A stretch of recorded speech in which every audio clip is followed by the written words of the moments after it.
page, you can scroll down to Friday, November 4th. We have a message called Notice the Fear in Your Mind. Sounds good, huh? Sounds good. And it looks like there was no question this time. It looks like Holy Spirit just prompted me to start writing. So let's read and see what we got going here. Notice the fear within your mind. It is an unconscious fear. Ah, yes, I remember this now. It is an unconscious fear that you seem to accept and live with. And so you don't even notice that it is there. And what Holy Spirit is talking about here is not the stark fear, which I actually think is going to be our next message, because if I remember correctly, he talked about the two right in a row. So he's not talking about that stark fear that comes up, when we know we're in fear because we're really worried about something. He's talking about the more subtle fear that we've actually grown accustomed to, comfortable with, and we call it normal. And we live with it and we don't even notice it. And we might call it mild stress in the modern world today. But this is what he's referring to. So again, notice the fear within your mind. It is an unconscious fear that you seem to accept and live with. And so you don't even notice that it is there. It could be called the fear of making a mistake, the fear of failure, or the fear of death. It is all the same. It stems from your belief that you are unworthy, and therefore you teeter on the possibility of abolishment at all times. It's teeter. Teeter is kind of like shaking, like if you were standing maybe on a balance beam on one foot and you're kind of teetering back and forth like you might fall in any moment. Like Harris. Yeah, so again, he says, let's see, it stems from your belief that you are unworthy, and therefore you teeter on the possibility of abolishment at all times. You must live your life walking on eggshells and holding your breath, always fearful that you will, in any moment, make that one fatal mistake that will bring all illusions crashing down to destroy you. I think Laurent's feeling this. Does it talk to you guys? And what's interesting here, he says that will bring all illusions crashing down to destroy you. What he's really referring to is the lies in your own mind that you've been telling, the fake life you've built to make you look better than you are in your own mind, because of course you really are the valuable, Son of God, but in your own mind you're very lowly. So you've built up this fake life to make you look better than you think you are, and you're always afraid that you're going to be exposed as the the lowly, unworthy one that you really are. So this is what he's talking about. It's the face of innocence. The face of innocence, yeah. Here it's the face of worth. Right. This fear is in your mind. It rules you with your consent. I ask you to notice it today. Notice the hold it has on you. And remember that I have told you this fear has no cause.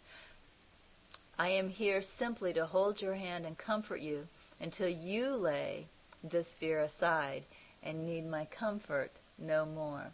So, of course, this fear has no cause because it is based on a false belief about me. It's based on this false belief that I am unworthy.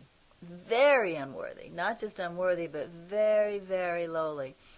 And this is a false idea. It's a false opinion I have of myself.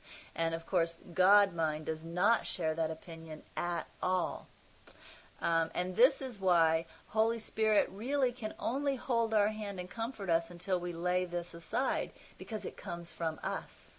It is our idea about ourselves. Yeah, it's our idea about ourselves. And we use fear, as he says, as a counselor. Yes. As a protector. This is why it's our choice. He cannot take, like he said to Helen, I cannot take your fear away from you. Right. That would be totally not at all aligned with the objective of the course. I cannot take your fear away. Yeah. Yeah. It's your fear. It's your choice. Yeah, and again, this fear is based on this fear of, what's he call it? Making a mistake, the fear of failure, or the fear of death. That's all the same, he says.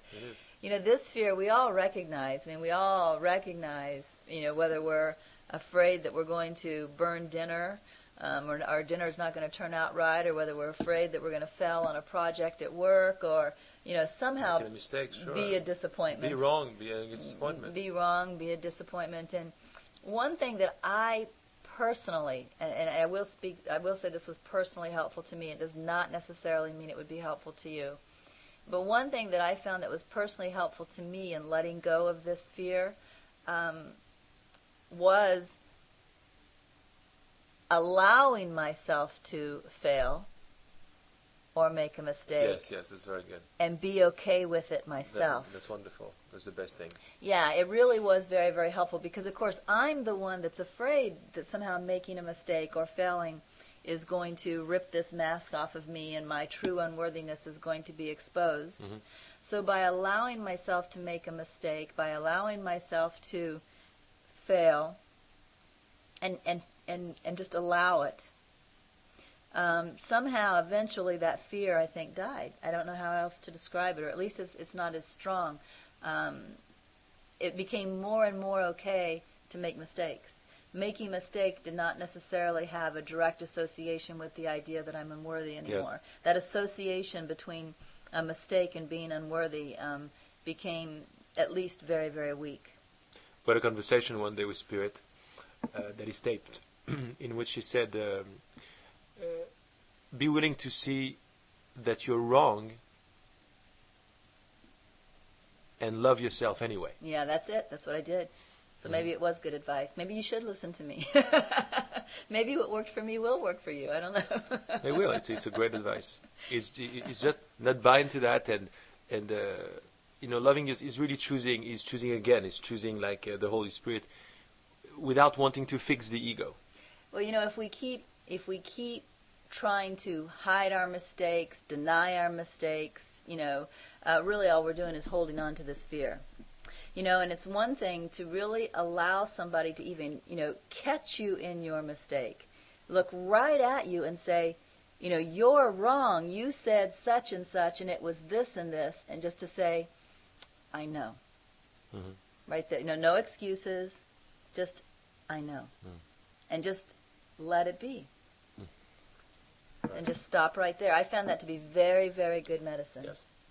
And then the admitting of the mistakes, the I know, gets easier because the more you do it, the more you realize that your worth is not really associated with whether you do or do not make mistakes and